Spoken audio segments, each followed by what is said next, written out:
Biomass is a biological material obtained from living or recently living plant matter, such as trees or crops, that can be processed into fuel and heat. Biomass is a carbon-neutral fuel. It takes carbon out of the atmosphere while it's growing and returns the same amount back as it is burned.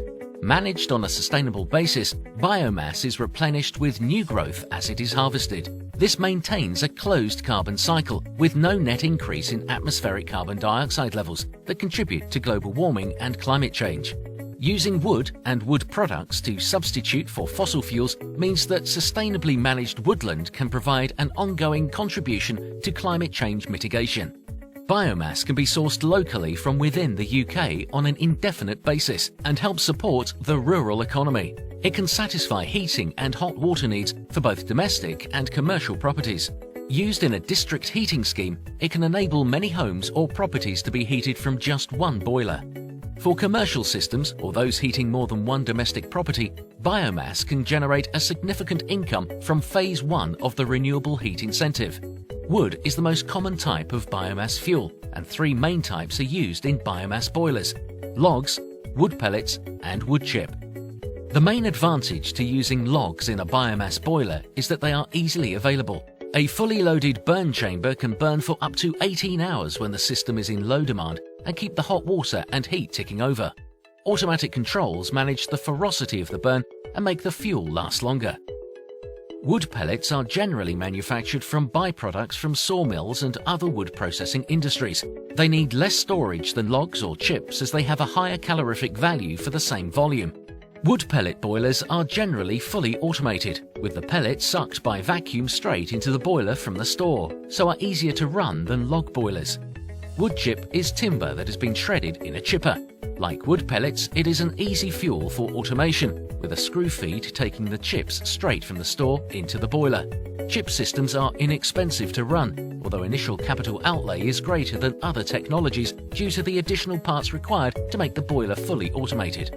Biomass is a clean and sustainable fuel source. It can supply 100% of your heating and hot water demand, which makes it a viable and preferable alternative to fossil fuel.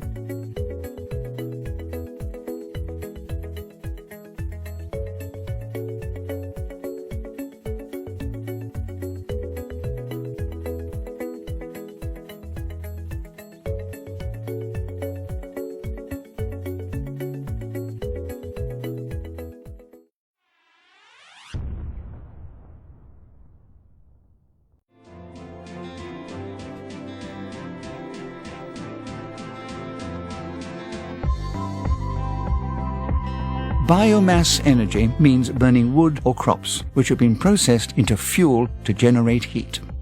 Our modern biomass boilers burn wood chips or pellets.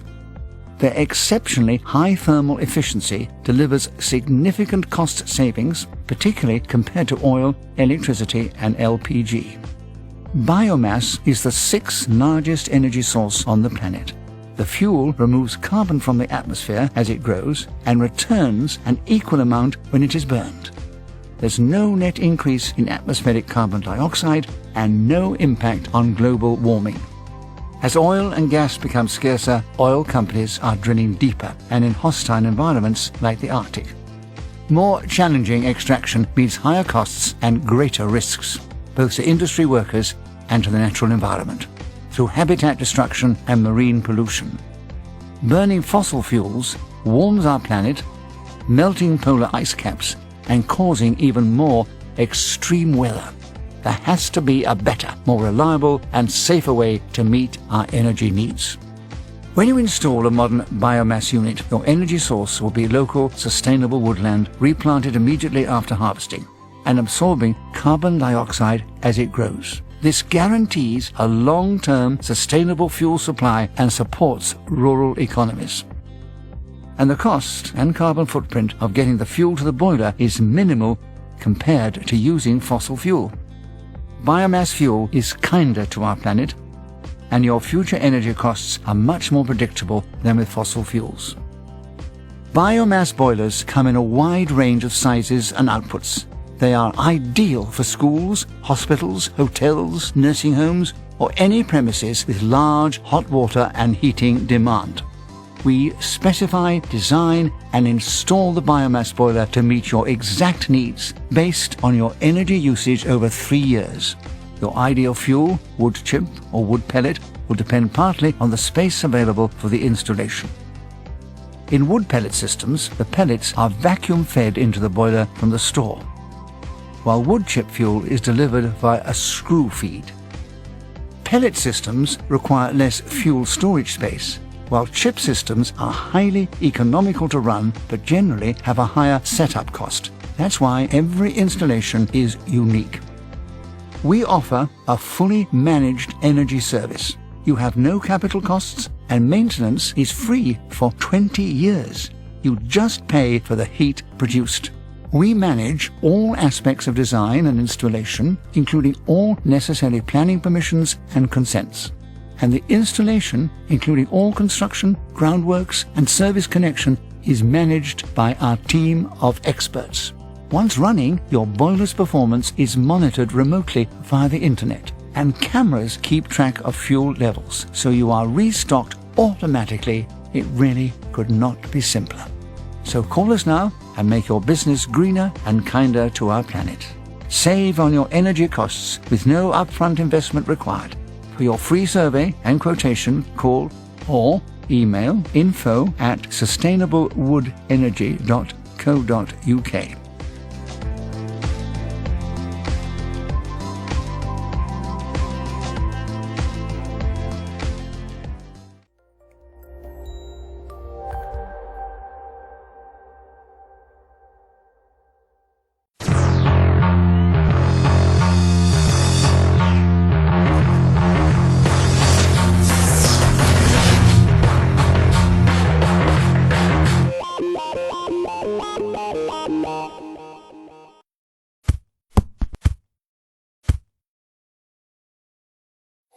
Most things get what they need to stay alive by converting energy from a form they can't use to one they can.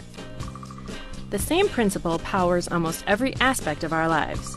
We convert the energy stored in coal and natural gas by burning it to make heat and electricity, and use oil to make things and get them where they need to go. These fossil fuels are really just concentrated forms of energy that started with the sun. When it comes down to it, coal and oil are just plants and animals that got all rotten and gross, but eventually turned into something pretty useful. As it turns out, the very same decay process that made fossil fuels is at work in landfills across the country. When trash decomposes in the landfill, it gives off methane, the same stuff that makes up natural gas. We can catch that methane and burn it to create heat and electricity.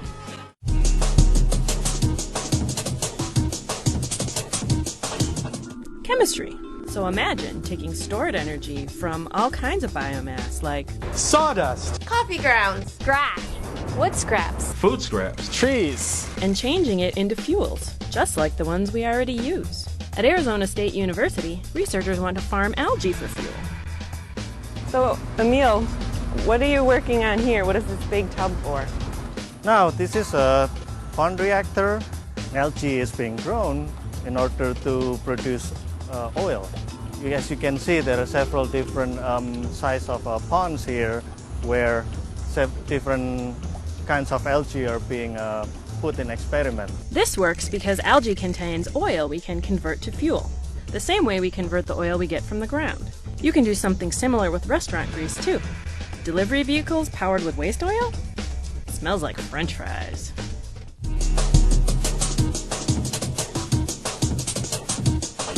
There's one big problem: cellulose. It makes flower stems rigid and tree trunks sturdy. It's tough stuff, but it's packed with energy. To create biofuel from plants, you first have to convert the cellulose to sugar. To learn more, I visited Garrett Sewin, a scientist who studies leafcutter ants in Cameron Curry's lab at the University of Wisconsin. So what we're really interested in is learning from nature and understanding how these leafcutters have optimized this process of degrading all of that plant biomass into the simple sugars. If we can convert cellulose into sugar on a large scale, we've solved a big biofuel problem, because we're already pretty good at the next step, which is to take the sugars and ferment them into ethanol for your car. The team Garrett works on hopes the ants can show us a thing or two about energy conversion. Leafcutter ants are farmers. They cut leaves and feed them to a fungus they grow for food.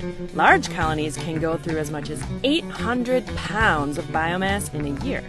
And in the end, almost everything is broken down, even the cellulose. The Curry lab doesn't know exactly how this happens, but they're hard at work looking for the answer.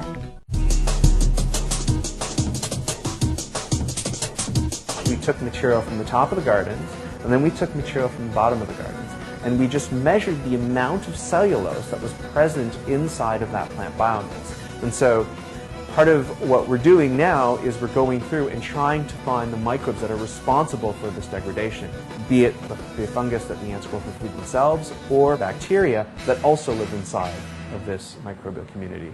So we got the bacteria out of the dirt. Exactly. Now what happens? So now what we want to do is we want to test to see whether or not they can eat cellulose. So here is our cellulose testing station, and I'm going to introduce you to Ms. Laura, who is a student in our lab.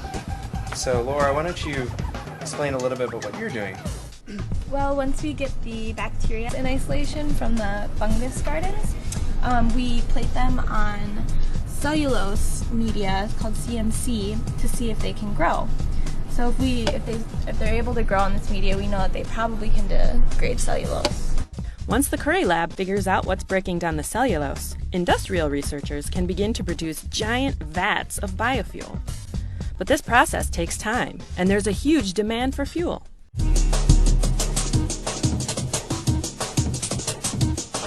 Engineer George Huber at the University of Massachusetts Amherst uses chemistry and heat to turn waste from a sawmill into bio-oil and gasoline. Okay, so right here we have some sawdust that we got from Coles Lumber. This is our feed to make green gasoline. Our first step is to put this in the hopper in here. And our hopper, there's a screw in here that basically turns around and injects the sawdust into this reactor. Inside, the reactor looks something like this. Heat is used to vaporize wood. The vaporized wood then passes through a catalyst powder to speed up chemical reactions that turn it into gasoline. As it leaves the reactor, condensers change the gasoline to its liquid form. We're going to make the same gasoline from biomass that you make from petroleum oil. We can make gasoline, diesel fuel, home heating oil, jet fuel, and chemicals. So anything you can make from crude oil, we believe in the next 10 to 20 years you'll be making from biomass. We're always looking for better ways to get the energy we need. The interesting thing is, everyone else is too. Fuels made from biomass we were just going to throw away, like grease, garbage, and sawdust, are a great way to recycle our waste. And using things like switchgrass and algae means that at least some of the carbon emitted by burning fuel will be removed from the atmosphere as these things regrow. We still have a lot of work to do, but because of biomass, our future looks a little greener.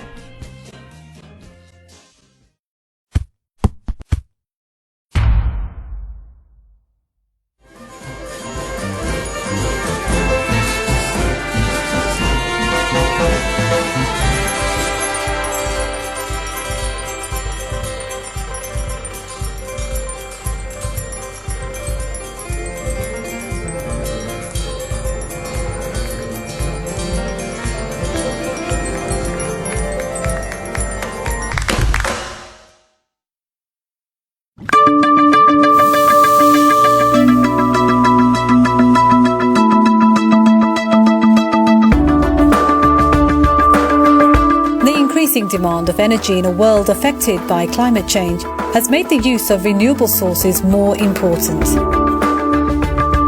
The commitment to reduce CO2 emissions taken by industrialised countries created the necessary framework for the development of appropriate technologies for the use of various renewable energy sources such as biomass. NASA is a company committed to the development of renewable energies and develops technologies for the use of biomass in an efficient, reliable and sustainable way.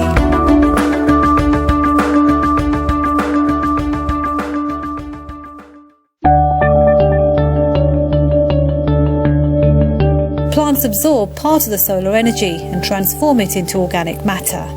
Each year, plants produce enough energy matter to cover 5 times the global demand, but only a small fraction is used.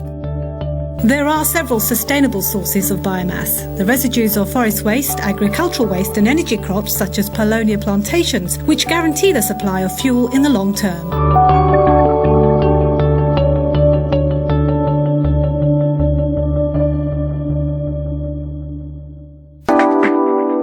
NASA's patented biomass gasification process is based on Caircos technology and has been improved over 10 years of research and development in Spain. The process begins after receiving the biomass and converting it into a homogeneous fuel.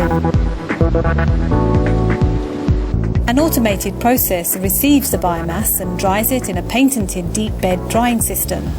Once prepared in size and moisture, the biomass is transported and fed into the gasification system, which is the heart of the plant.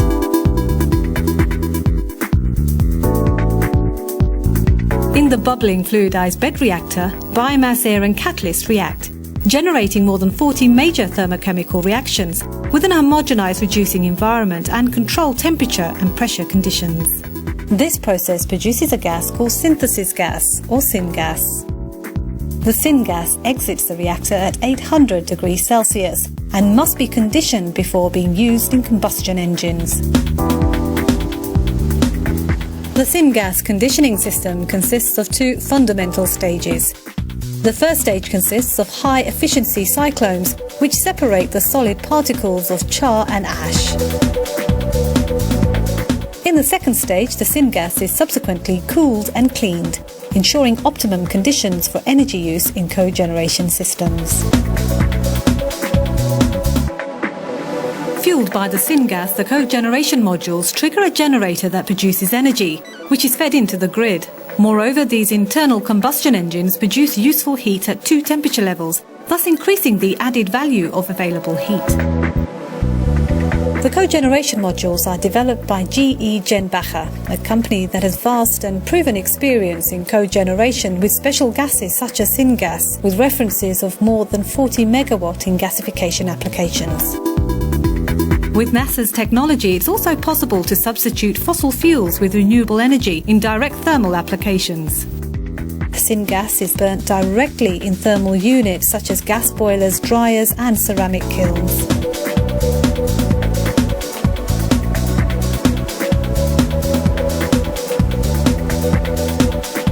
The entire process of obtaining biomass and its subsequent gasification has a minimal environmental impact, meeting all the EU's current regulations.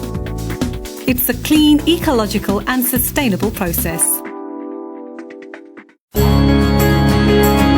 NASA and CARECO have strived to update and improve both the gasification and gas cleaning technologies over the past recent years.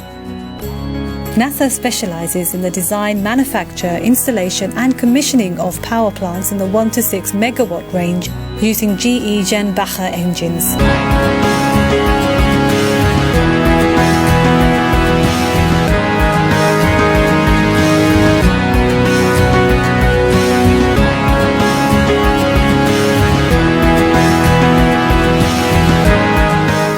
Has the most advanced gasification technology in Europe in full commercial operation, generating both electrical energy and fossil fuel substitution in thermal processes, and thus achieving sustainable green energy production.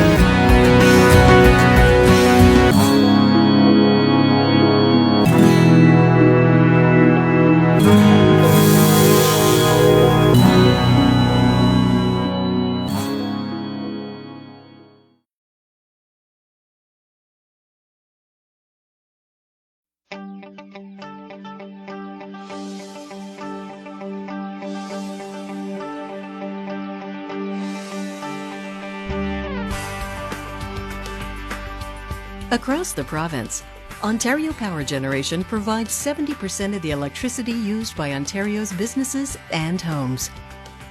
OPG strives to advance environmental stewardship by contributing to environmental protection, pollution prevention, and energy and resource use efficiency.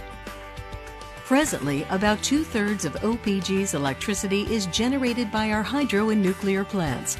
The remaining needs are met by our fossil fuel plants, which play a vital role in providing the flexibility needed in our changing electricity demands. It's very important to people that power is on all of the time, that it's reliable all of the time. Jim Toomey is OPG's Executive Vice President for Fossil. Fossil is able to quickly increase and decrease generation in a way that nuclear and a lot of our hydro stations can't do, such as in the summer when the peaks come.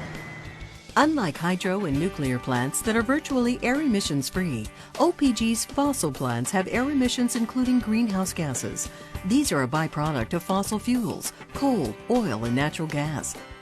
OPG and its predecessor, Ontario Hydro, have worked to reduce fossil plant emissions to air. We've reduced our acid gas emissions by over 60% since the 1980s, and yet we've produced more energy today than we did at that time.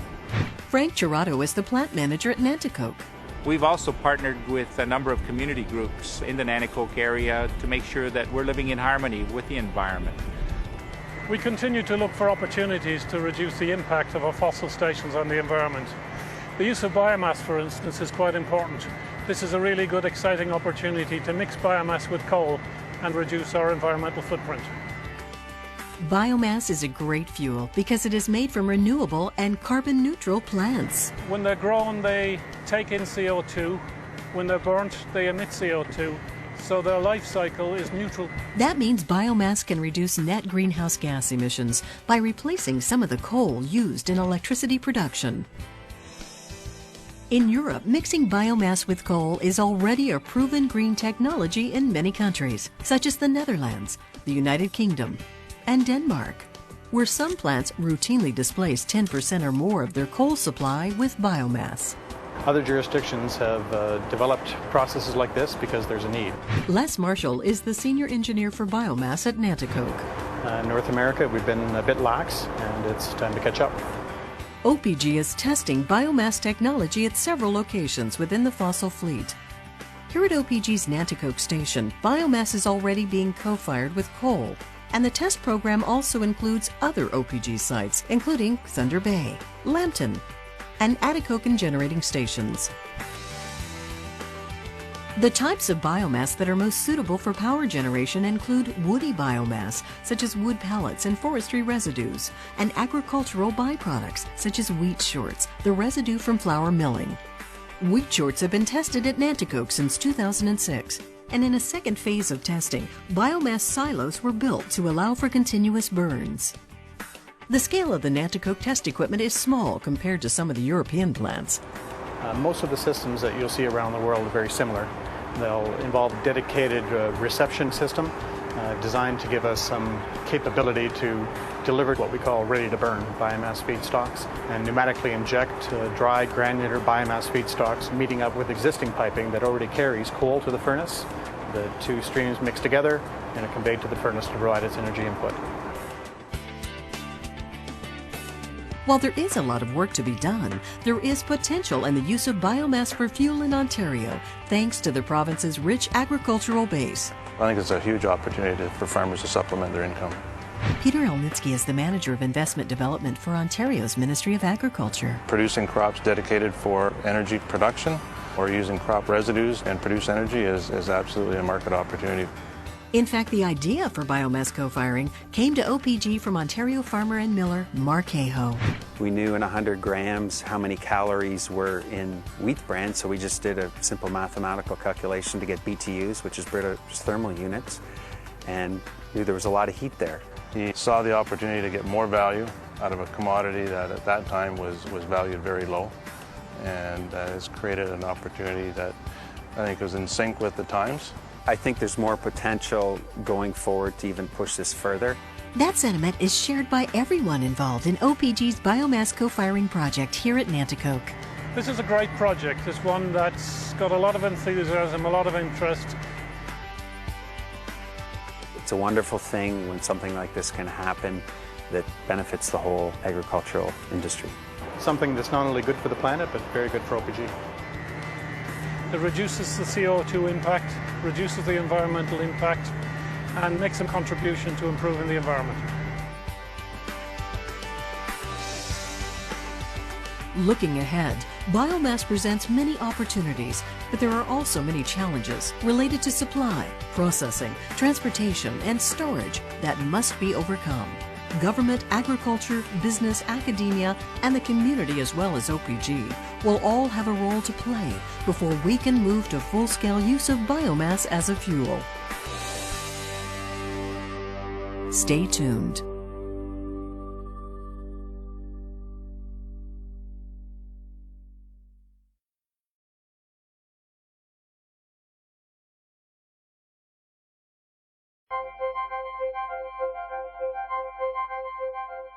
Biomass can be any organic material that's used for the generation of energy. Biomass sources include wood chips, wood pellets, the byproducts of the woodworking and paper industries, crops, grass, and some woody plants. Animal waste can also be used in biomass boilers. With the ever-increasing price of oil and gas, biomass will usually offer very significant savings. The exact amount will vary according to individual circumstances, but commercial users in particular will see big reductions in fuel costs. A major benefit of biomass is sustainability. It is a renewable energy source since, unlike oil and coal, the speed of its regrowth and regeneration can keep pace with the speed of its consumption. The burning of biomass as an energy source doesn't increase the amount of carbon dioxide in the atmosphere. It's a carbon-neutral fuel. This is because the amount of carbon dioxide absorbed by trees and other biomass fuels whilst they're growing will broadly equal that produced when the biomass is burned. Biomass is a UK-produced fuel and is therefore less susceptible to political upheaval in the Middle East and other parts of the world. Biomass users are also not dependent on the big energy companies. Biomass is being used increasingly by commercial and government organisations of all types and sizes. It's saving money, it's ecologically beneficial, and it encourages non-intensive agriculture and wildlife diversity. Biomass is very much the fuel of the future.